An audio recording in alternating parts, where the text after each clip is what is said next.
আলহামদুলিল্লাহ আপনারা অবগত আছেন, বাংলাদেশ খেলাফত মজলিস রাজশাহী জেলা শাখার উদ্যোগে আয়োজিত হচ্ছে আগামীকালকে গণসমাবেশ। 11ই ফেব্রুয়ারি মঙ্গলবার আগামীকালকে 5 জোহর থেকে শুরু হবে। আলহামদুলিল্লাহ ইতিমধ্যে আমাদের পরিস্থিতি আলহামদুলিল্লাহ প্রায় শেষের দিকে। আপনারা জেনে খুশি হবেন যে আমাদের শুধু রাজশাহী জেলা না, রাজশাহীর আশেপাশে যত জেলা আছে এবং উপজেলা আছে, এমনকি তৃণমূল পর্যন্ত, ইউনিয়ন পর্যন্ত আলহামদুলিল্লাহ আমাদের জনশক্তি কাজ করছে।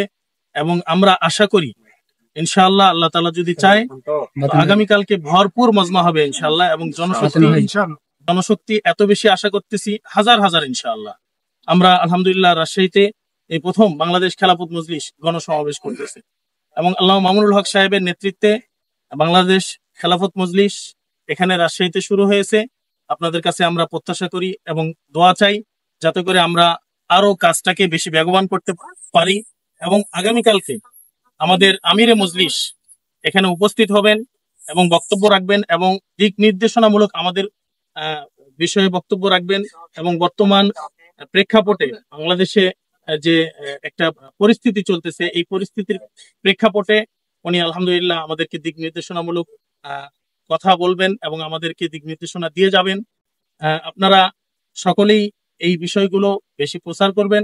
এবং বাংলাদেশ খেলাফত মজলিস গতানুগতিক রাজনৈতিক দল না, এটা আলহামদুলিল্লাহ আল্লাহর জমিনে আল্লাহর দ্বীন বাস্তবায়ন করার জন্য আল্লামা মামুনুল হক সাহেবের নেতৃত্বে সারা বাংলাদেশে এই আমাদের সংগঠনের কাজ বেগবান আছে আলহামদুলিল্লাহ। আপনারা দোয়া করবেন যাতে করে সামনে আরো আমরা বেগবান করতে পারি ইনশাআল্লাহ। আমার পরিচয়, আমি বাংলাদেশ খেলাফত মজলিস রাজশাহী জেলা শাখার সেক্রেটারি মুফতি জুবায়ের হোসেন। আচ্ছা, আমাদের প্রশ্ন হচ্ছে যে আগামী কালকে যে গণসমাবেশ আপনারা করবেন, সেখানে কিছুক্ষণ আগে যদি বলছিলেন কত মানুষের সমাগমের আপনারা আশা করছেন এবং তাদের জন্য এখানে কি কি ধরনের সুবিধা আপনারা রেখেছেন স্বাস্থ্য সেবা থেকে শুরু করে? আলহামদুলিল্লাহ আমরা ইতিমধ্যে জেলা, উপজেলা এবং বিভিন্ন জায়গা থেকে খবর নিয়েছি। আমাদের হাজার হাজার এখানে জনশক্তি উপস্থিত হবেন ইনশাআল্লাহ। আমরা আশা রাখতেছি লক্ষাধিক জনশক্তি এখানে উপস্থিত হবেন এবং তাদের জন্য আমরা আলহামদুলিল্লাহ প্রাথমিক পর্যায়ে আমরা স্বেচ্ছাসেবকের ব্যবস্থা করেছি আলহামদুলিল্লাহ। এবং টয়লেটের ব্যবস্থা আছে, পানির ব্যবস্থা আছে এবং পাশাপাশি নামাজের, যেহেতু আমাদের এই জোহরের পর থেকে শুরু হয়ে 2-3টা নামাজ আমাদের সামনে থাকবে, সেই নামাজের জন্য আমরা সুন্দর ব্যবস্থা রেখেছি। এবং পাশাপাশি আমাদের প্রশাসনের সঙ্গে সুন্দরভাবে আমাদের লিয়াজও হয়েছে, কথা হয়েছে, তারাও আমাদেরকে সার্ভিস দিবেন, সাপোর্ট দিবেন। এবং শুধুমাত্র জেলা প্রশাসন ডিসি অফিস থেকে না, আমাদেরকে কমিশনার অফিস থেকেও সিটিএসবি সহকারে সকলে আমাদেরকে আশ্বস্ত করেছেন, সহযোগিতা করার আশ্বস্ত করেছেন। এবং আমরা পর্যাপ্ত আমাদের ভলেন্টিয়ার আছে আলহামদুলিল্লাহ, সেই ভলেন্টিয়ার দিয়ে আমরা স্বতঃস্ফূর্তভাবে আমরা যাতে করে এই গণসমাবেশকে সফল করতে পারি এবং কামিয়াব করতে পারি, এই জন্য আমরা সর্বোচ্চ চেষ্টা করি। মামুনুল হক সাহেব কি বার্তা নিয়ে আসছে আপনার রাজশাহীতে, এটি কি জানা আছে আপনাদের, বা কি বার্তা তিনি দিতে পারেন আজকে এই গণসমাবেশের মধ্য দিয়ে? শাইখুল হাদিস আল্লামা মামুনুল হক সাহেব যে বার্তাটা আমাদের জন্য নিয়ে আসতেছেন, তার অন্যতম দিক হচ্ছে বাংলাদেশে বর্তমানে যে পরিস্থিতিটা বিরাজ করতেছে এবং রাজনৈতিক যে একটা অস্থিতিশীল অবস্থা আছে, এর সার্বিক দিক বিবেচনা করে তিনি আমাদের জন্য কল্যাণকর, আমার মাতৃভূমির জন্য, দেশের জন্য কল্যাণ হয়, এরকম একটা বার্তা নিয়ে আসতেছেন। এবং আমরা আশা রাখি তার এই বক্তব্যের মাধ্যম দিয়ে বাংলাদেশের যত রাজনৈতিক দল আছে এবং যত সংগঠন আছে প্রত্যেকের উপকার হবে।